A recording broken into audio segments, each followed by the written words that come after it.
Hi everyone, welcome. It's 8 o'clock and thank you for joining me for this daily show. I was somebody very interesting today, as every day. So I thought I'll start today with a topic that's very close to my heart. I went to business school. I went to two business schools.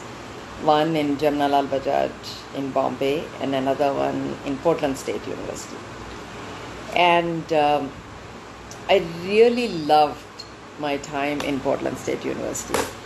Because, I was doing my MBA for the second time because I didn't want to do a PhD. I decided to repeat an MBA and learn exactly how business is run in US. I thought it's a great way to learn things, and also that allowed me to do a bunch of other things I couldn't otherwise do, be it creative writing or theater or whatever. So I had a great time there. So one of the things I remember so well, especially when I was in Portland, when I was in Jamnalal Bajaj, we had a lot of courses, etc. And I've always gravitated toward courses like marketing or perspective management or something of that sort, as opposed to finance or cost accounting or, even market research per se. Actually, I like market research quite a bit. And especially when I went to Portland State, first of all, Portland is in a beautiful, beautiful city. Portland State is in Portland, Oregon, which is one of the most beautiful cities I've ever seen in my life. And the whole love for nature that I developed happened because of my time in Portland for 7 years. It's just, it's green, it's pretty, there are beautiful hikes, and you just can get lost in them. So there is the love for nature, and there's also, doing my MBA at Portland State, which I loved the school. It had fantastic faculty, a very wonderful dean, and I was a graduate assistant, so I was actually getting paid to study, which was a new concept for me. So I was very excited to be at Portland State, and it's a campus that's in the city, in downtown. There is no campus per se. You're in the city. So I loved walking the streets and doing all that. And one of my favorite classes was the management theory class, in which they taught us Maslow's theory of hierarchy. And basically it says that it's a triangle. Most of you know about Maslow's theory, but I'm going to repeat it anyway. It's a triangle, and the idea, the widest bottom third is our wants. The thing we need to eat, we need to put food on the table, you need to roof over your head, the basic necessities that you need. Okay. Then in the middle, the middle part, the middle third is our wants. Yes, I have a home, but now I want a 4-bedroom home. Yes, I have a car, but I want 2 cars. Now you're getting a little bit into I want. I have my basic stuff, but now I want my own home. I want my own car. Oh, I have some of my family joined me from Hyderabad. Hi, Vadapalis. So anyway, so it's sort of like these wants. And then you go into self-actualization, which is, I've done it all, I have it, now what is my purpose? What do I want? What makes sense? That's the conversation you have. And I always, and the idea is that people do things sequentially. You want to take care of your needs first, and then you have wants, and then self-actualization. If somebody is begging on the street, doesn't even have the daily food, how can we ask them to think of self-actualization? But then, I always had this argument with my professor, and many long late night arguments. I always felt that the Maslow's theory of hierarchy need not be sequential. It's simultaneous. There is, even for a beggar, at some level we are all beggars in one way or the other. But even for somebody who doesn't have anything, there is a piece of them that has to make sure they're taken care of, their family is taken care of. And certain parts of your life, maybe you would have fulfilled the wants as well. You may be living in a jhoparpatti in slums, but you also have that scooter, And then you are very capable of a self-actualized thought even when you're in utter poverty. It's not that the self-actualization thought is reserved only for people who have accomplished everything.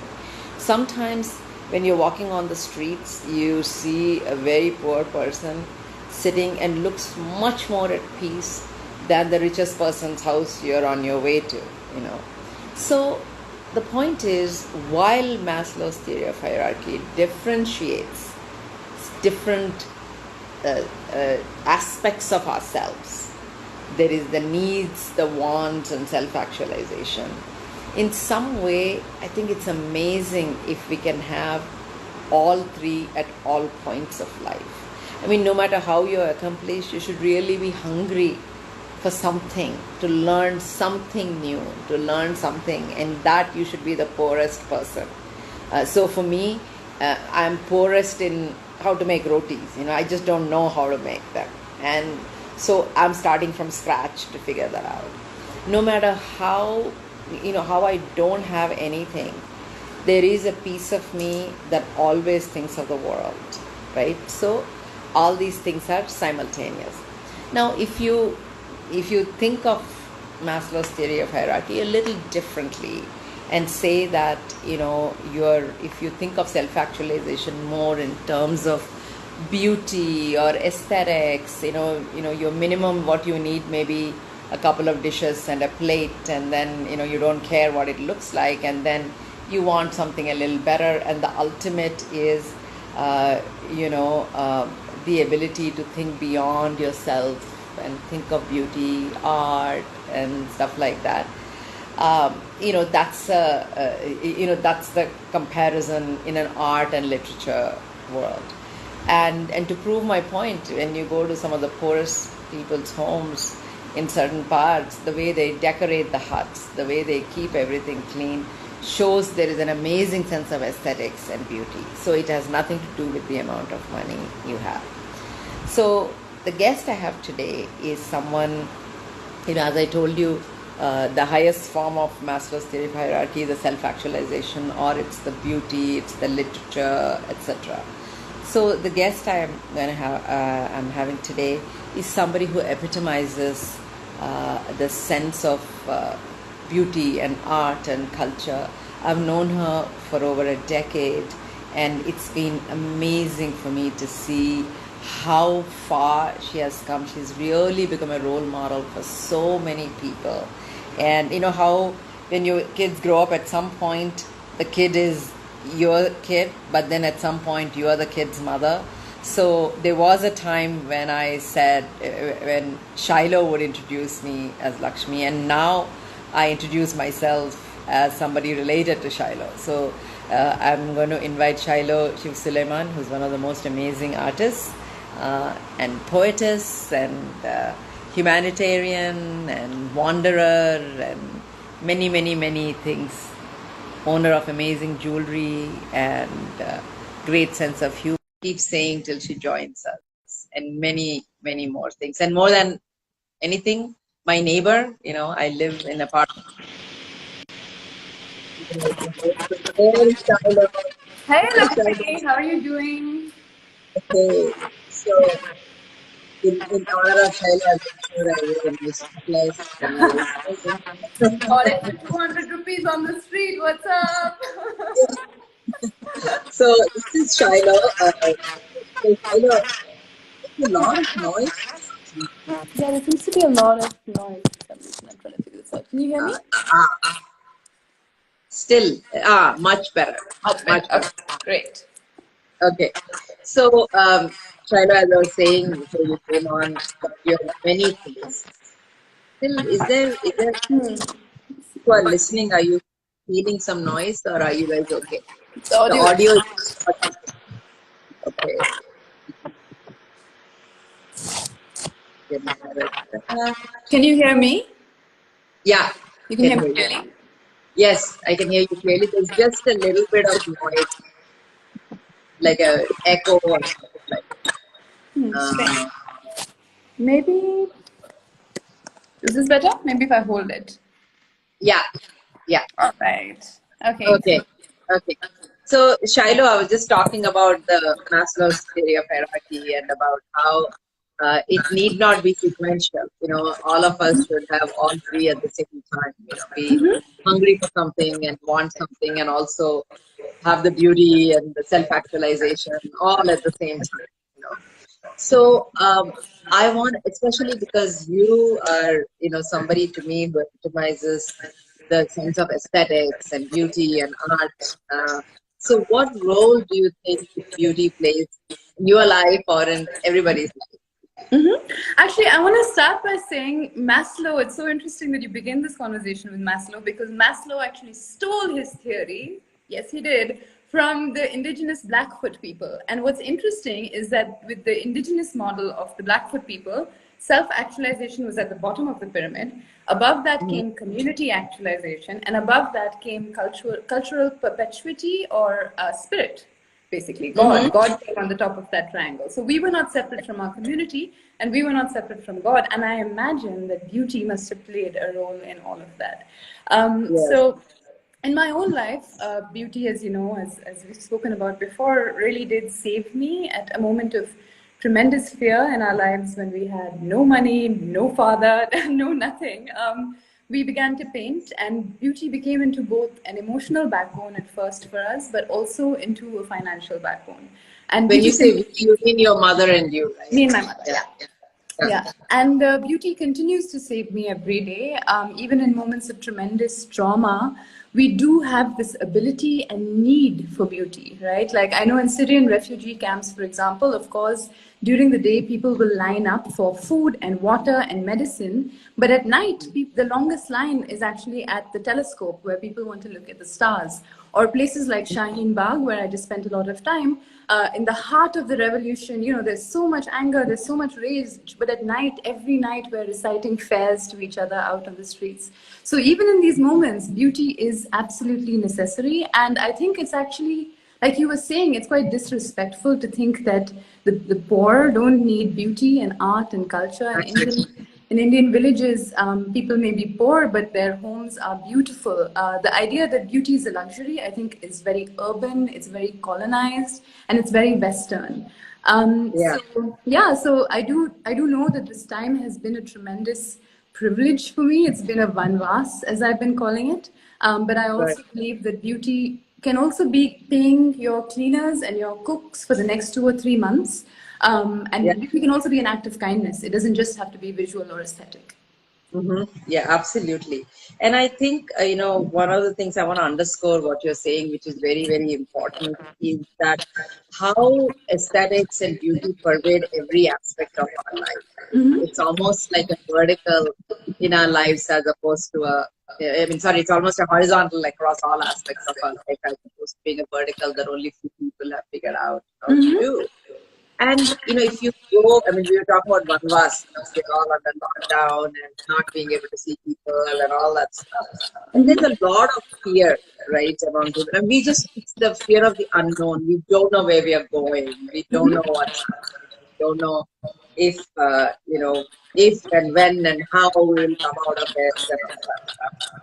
And there's a very, very thin line between being scared and striking out, being dangerous or creating danger around us, or maybe there's true danger lurking also. We don't know because in some ways the virus and a bacteria is beautiful in its own way. It's doing its job, and so we are their enemy. We are stopping their spread, so we are their enemy. Absolutely.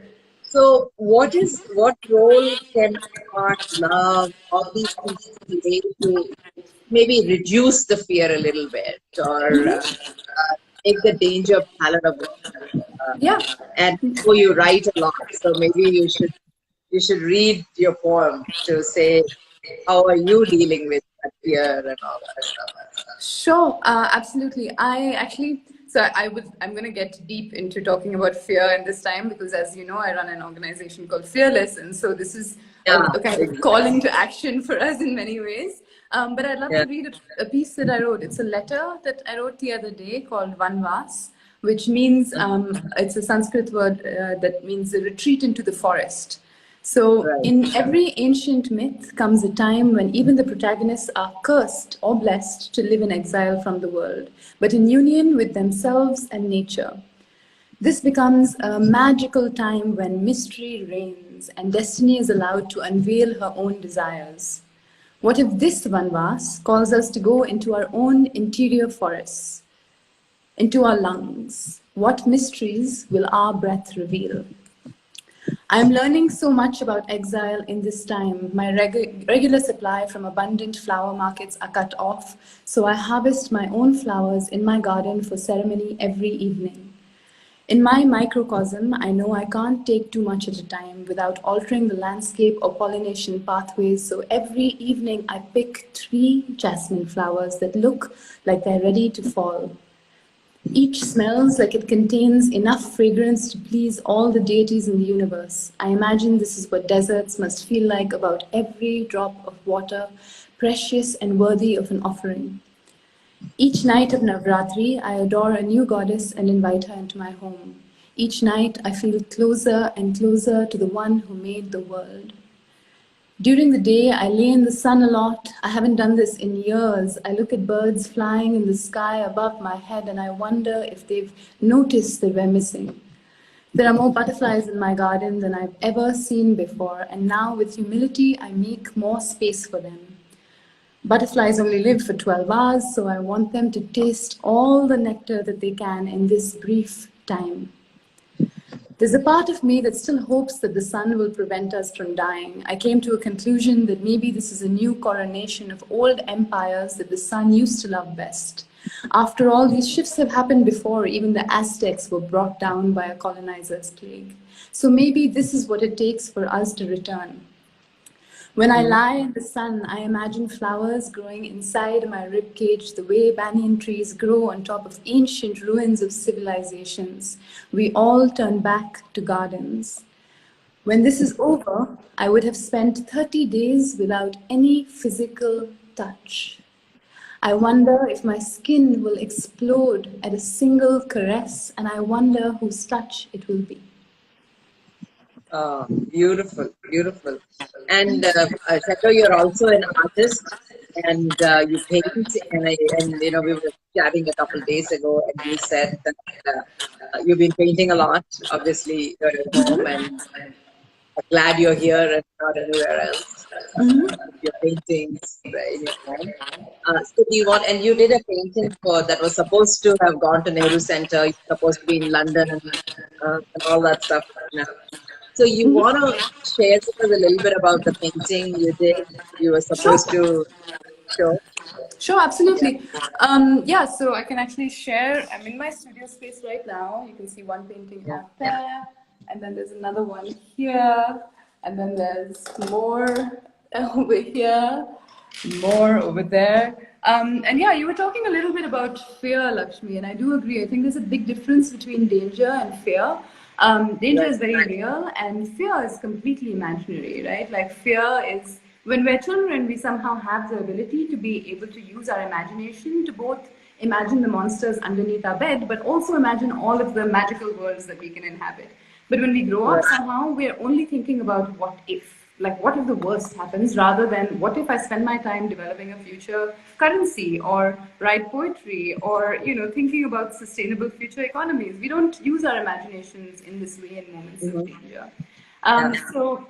Actually, funnily enough, it feels like a bit of a premonition, but before this began, I started working on a show called Sovereign for the Nehru Center in London, which is now... Camera a little bit so we can see your face.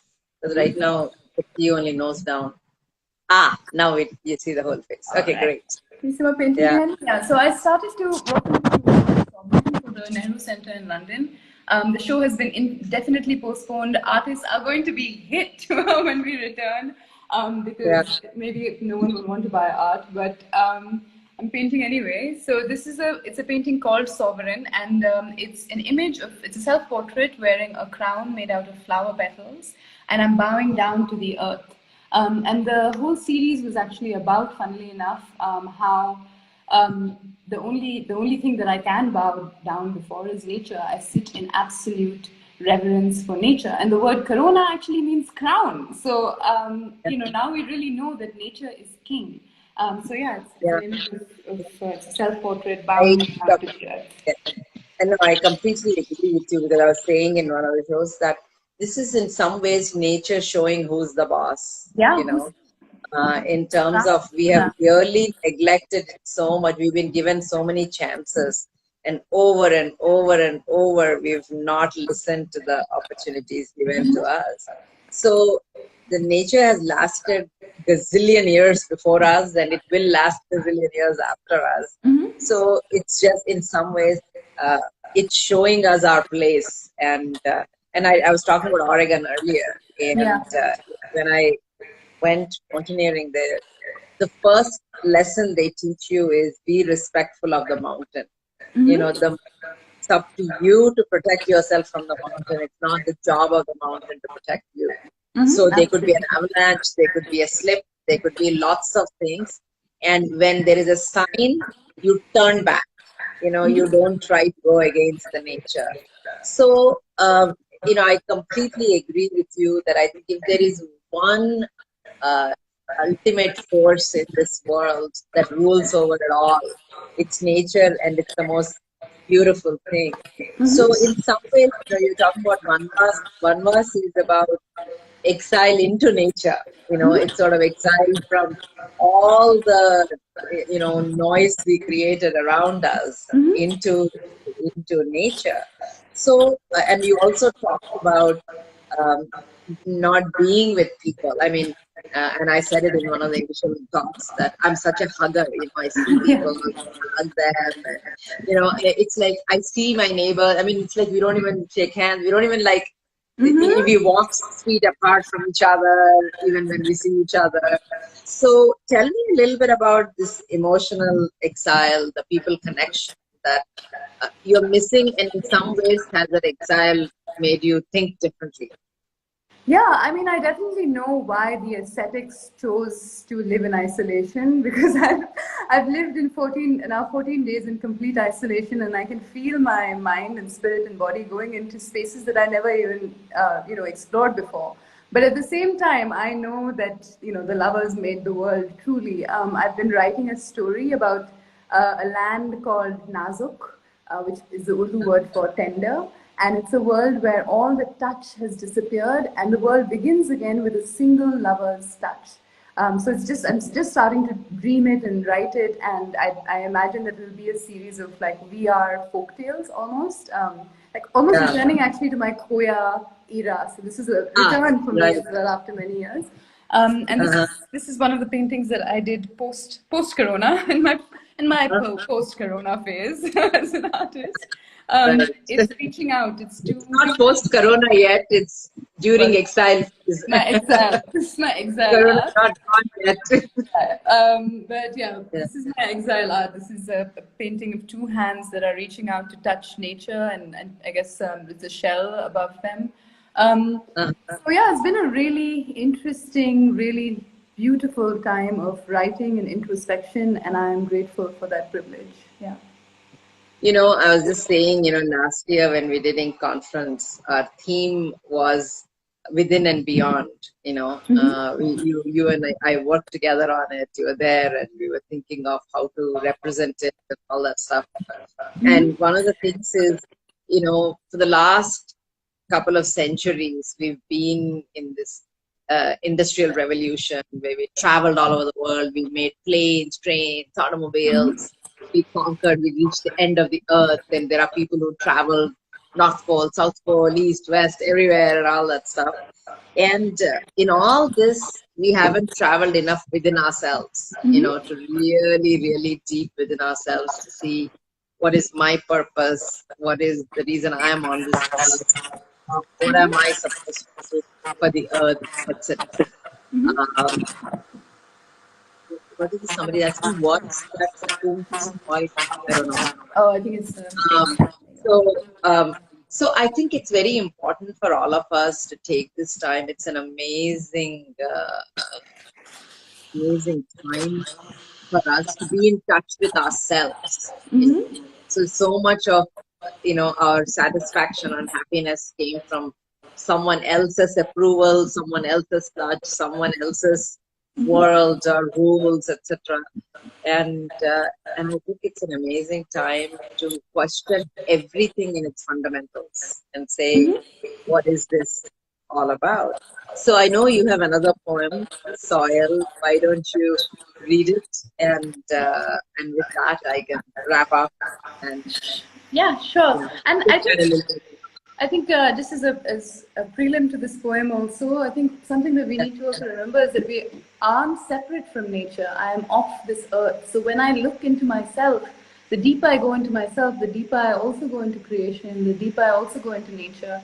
And so actually this next poem and this last poem is called Soil, and it's about exactly that. This is the thing about me and you, is that we come from the very same thing and we return to the very same thing. Soil. Earthbound, ours is a love story laced with mineral matter. I am phosphorus, magnesium, I am red bone bear, I am copper, nitrogen, sulfate, I am thirsty, parched, fertile. I want to be the garden that grows on top of your soil, to know the weight of your hip bone on mine tectonic. I want you to lean in, soft-bodied, and whisper, you will return to me and we will turn into the garden. You will return to me and we will turn into the garden. Beautiful, beautiful. So, Shilo, thank you. And one of the things I really want to acknowledge you, which I really love in your generation, in the next generation that I see, is that there's so much love for where we come from, nature, etc. Like what you're talking about is whether it's the Native American culture or Indian culture or whatever it is. There is so much to learn from our history, from the earth, from the earth people, from the villagers, from the simplicity. And you are one person who's always reminding us of that. So I really want to thank you for all the beauty you brought into my life for sure, and into everybody else's. And I always say to everyone that our fellows program is a way for me to have the children, all the children I can't have myself, but I can freely adopt from others. So, Thank thank you so you. much. I mean, also thank you for the continuous community that the Fellows program creates. Like me and Sabika and some other fellows have been up into the nights learning Urdu every night, returning to our culture, untying our mother tongues. And and I feel like this is really the time. This is really And the Sabika is time. going to teach Urdu to all of us, if she Yes, can we will. have her. And so congratulations. Bye, bye, Shiloh. So it's really wonderful to see so many of our fellows join, and all of Shiloh's fans.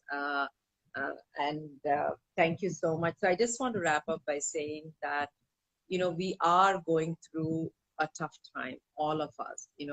I kind of do this every evening and I keep wondering, shouldn't I be worried? Shouldn't I be this? Shouldn't I be that? But the only way I know how to deal with all that's going on around me is to be with my community and be with all of you and share beauty, share positive thought, so that my days on this earth will count towards something. If I have to go, I have to go. But as long as I'm here, let me share something positive with all of you. So I want to thank you all for the most precious gift you continue to give us each evening, which is your time.